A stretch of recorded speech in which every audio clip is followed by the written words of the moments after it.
Welcome to స్వదస్తూరి రచనలు. ఈరోజు మనం మనల్ని అన్నింటా ముందుండి నడిపే శక్తి గురించి, శక్తి తత్వం గురించి మాట్లాడుకుందాం. మొదటగా మనం సంపూర్ణ ఆరోగ్యంతో పుట్టడానికి శక్తి కారణం.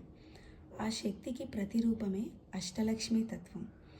మానవ జీవితంలో సంపూర్ణత్వానికి అష్టైశ్వర్యాలే ప్రతీకగా నిలుస్తాయి. అష్టలక్ష్ముల సమ్మిళిత శక్తిని ఇంట్లోకి మనం ఆహ్వానించడం ద్వారా కుటుంబ శ్రేయస్సుని, సమిష్టితత్వాన్ని ఈ శక్తి ప్రేరేపిస్తుంది. లక్ష్మి అంటే కేవలం ఐశ్వర్యప్రదాయినే కాదు, అనేక రూపాల్లో మనిషి జీవన చక్రాన్ని నడిపించే మాతృశక్తే లక్ష్మీదేవి. అన్నింటికీ ఆ శక్తే మూలాధారం. అనేక రూపాల్లో లక్ష్మీదేవిని పూజిస్తున్నాం అంటే ఆమె మంచి గుణాలని, సంతృష్టి చెందే తత్వాన్ని నిజ జీవితంలో అనుసరించాలని అర్థం.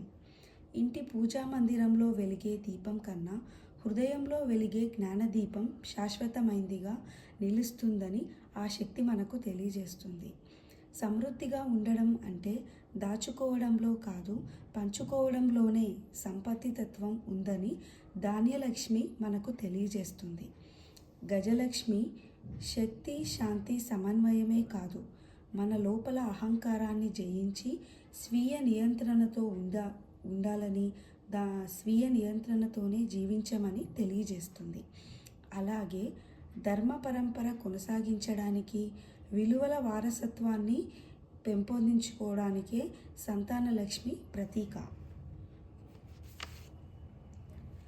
అలాగే వీరలక్ష్మి నిర్భీతి, న్యాయం వైపు నిలబడే ధైర్యానికి ప్రేరణగా నిలుస్తుంది.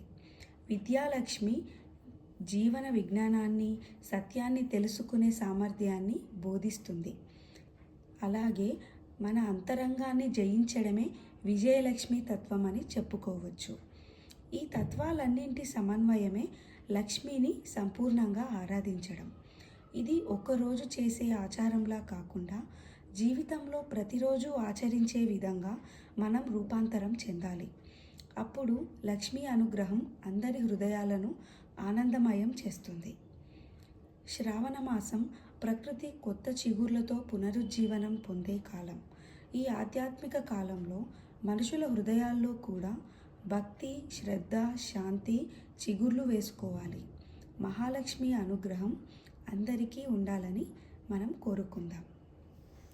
ఈ వీడియో మీకు నచ్చినట్లయితే లైక్ చేయండి, షేర్ చేయండి.